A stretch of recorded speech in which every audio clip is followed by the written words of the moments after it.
இஸ்ரோல வேலை பார்க்குற சயின்டிஸ்ட் மார்ஸுக்கு போறதுக்காக ஒரு பிளானை கொண்டு வராரு. அந்த பிளானும் அப்ரூவ் ஆயிடுது. ஆனா அவர் கேட்ட பட்ஜெட்டோ திறமையான டீமோ அவருக்கு கிடைக்காம போயிடுது. கிடைச்ச பட்ஜெட்ல சின்னதா சேட்டலைட் செய்யலாம்னு முடிவு பண்றாங்க.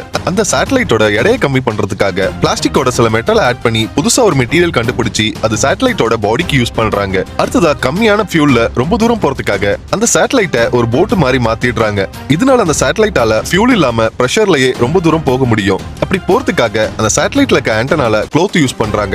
அந்த க்ளோத்தும் டேமேஜ் ஆயிட்டா தன்னைத்தானே சரி பண்ணிக்கிற மாதிரி உல்வரிங் க்ளோத்தை யூஸ் பண்றாங்க. அடுத்தது அந்த சேட்டலைட்ல எவ்வளவு சின்னதா பேட்டரி கேமரா ஃபிக்ஸ் பண்ண முடியுமோ அவ்வளவு சின்னதா ஃபிக்ஸ் பண்றாங்க. சேட்டலைட் ரெடி ஆனதும் அது ராக்கெட்ல ஃபிக்ஸ் பண்ணி இவங்க ராக்கெட்டை லான்ச் பண்ணலாம்னு நினைக்கிறப்ப வெதர் கண்டிஷன் மோசமாகி பயங்கரமான மழை பெய்யுது. இவங்க ப்ராஜெக்ட் ஃபெயிலியர் ஆகிற நிலைமைக்கு வரப்போ வெதர் கண்டிஷன் நார்மல் ஆயிடுது.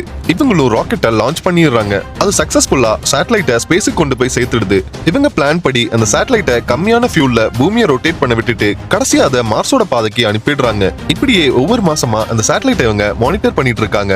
ஒரு நாள் அந்த சேட்டலைட்டோட கனெக்ஷன் கட் ஆயிடுது. இப்ப இங்க இருக்கிற ஒரு பொண்ணு மொத்த சிஸ்டத்தையும் ஆஃப் பண்ணிட்டு ஆன் பண்றா. பார்த்தா அந்த சேட்டலைட்டோட கம்யூனிகேஷன் கிடைச்சிடுது. அந்த ஸ்பேஸ்ல வந்த புயலால இவங்க நினைச்ச வேகத்தை விட சேட்டலைட் ரொம்பவே வேகமா போக ஆரம்பிக்குது. இப்போ அந்த சேட்டலைட் மார்ஸ்ல லேண்ட் ஆகிற நாளும் வருது. மொத்த இந்தியாவும் அதை பாக்குறதுக்காக காத்துக்கிட்டு இருக்காங்க. இவங்க நினைச்ச மாதிரி அந்த சேட்டலைட் மார்ஸ்ல லேண்ட் ஆகிடுது. ஆனா சிக்னல் வர மாட்டேங்குது. இஸ்ரோல உள்ள சயின்டிஸ்ட் எல்லாம் அந்த ப்ராஜெக்ட் ஃபெயிலியர்னு முடிவுக்கு வரப்ப அந்த சேட்டலைட்ல இருந்து சிக்னல் வர ஆரம்பிக்குது.